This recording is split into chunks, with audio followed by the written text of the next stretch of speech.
G'day guys, Josh here. I hope you guys are having a great day today and welcome to another episode of Lacking Financial Education.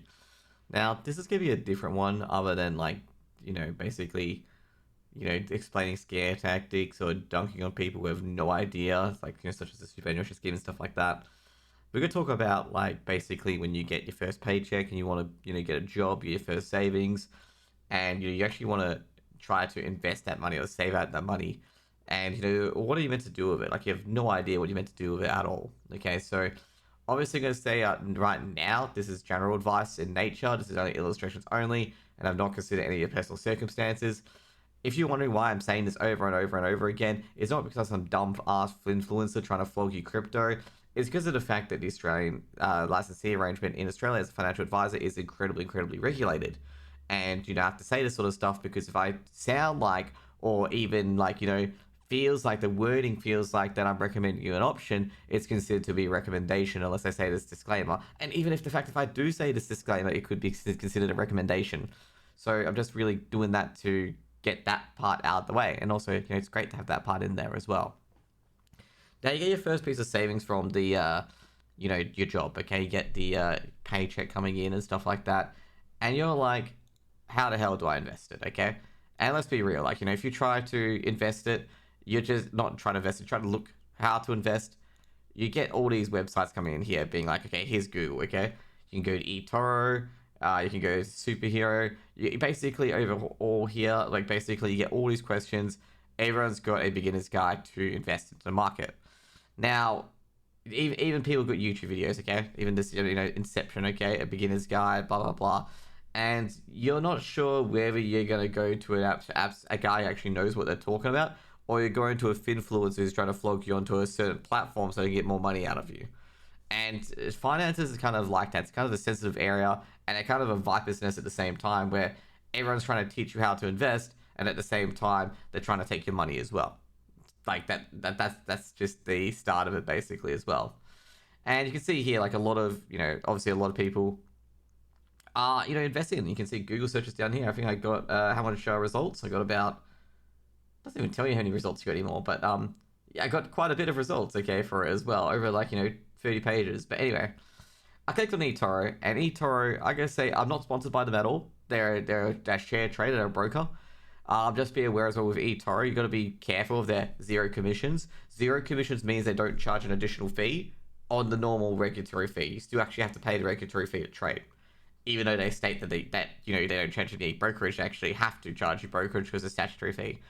So they talk about the stock exchange. I'll put this in the comments, or easily enough, you can just Google eToro, and you can read through this in your own time. But they explain pretty well what the share market is, the actors in the share market, and what sort of indices and equities and stuff like that you can trade in.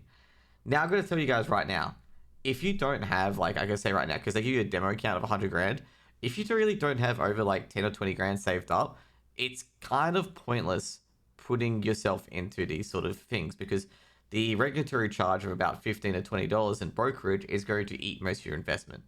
So at some points, it's going to be you want to be able to save more before you ever be able to go into it. So let's just say, for example, that you've got 2 grand saved up. You must just keep it in a savings account or something like that instead of investing in shares, because you invest that 2K into shares, 1% of your investment's already eaten up by brokerage of $20. So in other words, to get that $20 back, you have to earn 1% of your investment, which can be, quite a nuisance at times. Can be quite a nuisance. So there's some avenues that you're better off saving more up by keeping in cash before you go to the market or anything like that as well. Now, if you think that's pretty crazy, actually, if you think that's really crazy, if you want to invest in property, direct property, in Australia, it's very popular to have an investment property on the side. You need a lot more capital than that. In fact, you might need to use your own house to get a mortgage for your investment property. And people use that as a capital gains tool to generate a capital gains as well. So we're just talking about, your first savings gig, okay? We're not talking about a long-term investment goal or anything like that. What should you do, okay? Obviously, this is inspired by someone in the comments asking, hey, I got a job, I'm saving money now, what do I do? So one thing I want to look at you guys about as well while we're here is basically the first thing you do is look for a high interest savings account. The reason why you want to look for these is that you want to make sure your money's working for you and you're getting a good interest rate and you know how to activate the good interest rate. There are a lot of cash management trust accounts as well that you can just dump your cash in there and you get a 2% or 3% interest currently. There are other accounts, saving accounts, where you have to do a specific goal, like put $250 a week in, and you get a higher interest rate. Okay? And you can do this very, very easily, and they'll pay you a 4.8% interest or 4.6. Also, you can see ING here as well. You can see Westpac Life. You can see Mozo, which does it for you. Basically, they will go through all the cash fingers, and you can see here that a lot of companies do have, like, hey, you can get this high interest savings. And I do, encourage people to look at this if you're a person who doesn't have much in savings, is that you might as well just put it in here, because realistically, the capital input that you need and the costs associated, which are fixed, by the way, to invest in shares and property can be quite high. And it hasn't got lower yet at all. I think the minimum I've seen is $15 per trade. And this is just a beginner's guide at the start. Once you start getting more and more money, then we'll start delving into investing in shares and property. But this is the key thing that people seem to forget, is that when they get a little bit of savings, they immediately think to the share market. But in fact, if they do go to the share market, they often lose more than what they gain from the share market because of the brokerage and trading in and out. But that's pretty much it.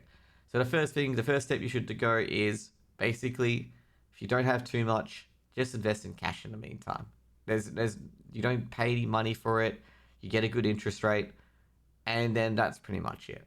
I think if you look at my financial fruits videos as well, because I do have a playlist of it as well on my channel, cash flow is the biggest thing that you should always pay attention to for your savings, and then choose how to invest.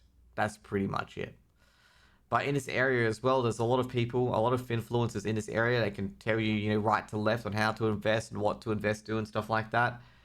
At the end of the day, you got to drop your own plan. If you follow a person, sometimes you either get led to a swamp where they take all your money, basically, well, not all your money, but slowly siphon it out.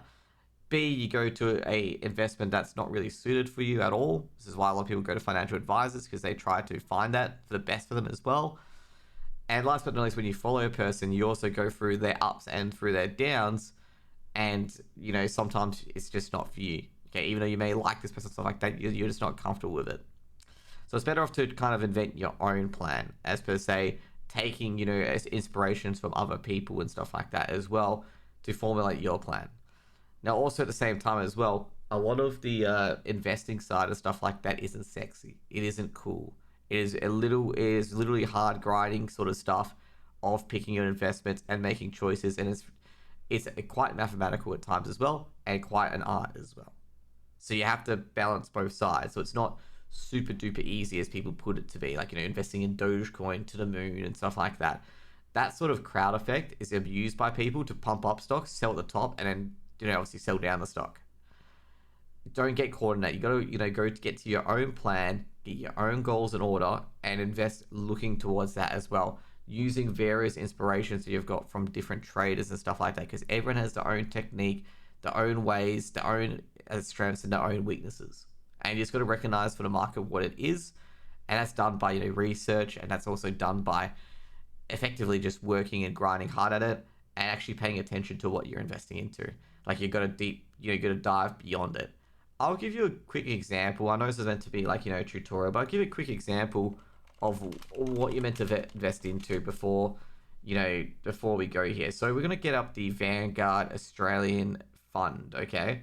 So we're getting that loaded now for you guys as well. So the Australian Share Index Fund. Okay, so this is an example, okay? So first things you want to pay attention to is the management fee. So basically, this means that they'll take 0.16% out each year, okay? That's pretty cheap. And the buy or sell cost is 0.05%. So basically, when you go in, the share is 0.05% higher. When you go out, it's 0.05% lower. Now for here, that's funds under management. So that's how many funds are in this pool. So it's quite a bit, obviously. And the last one here is the net asset value. So the net asset value per share is $2.48 in Australian dollars. Now, one thing you want to take a look at is the fact sheet. In Australia, you have these things called fact sheets, and they detail literally everything that you need to know. Okay, so we just zoom it in for you guys as well. Can you see it?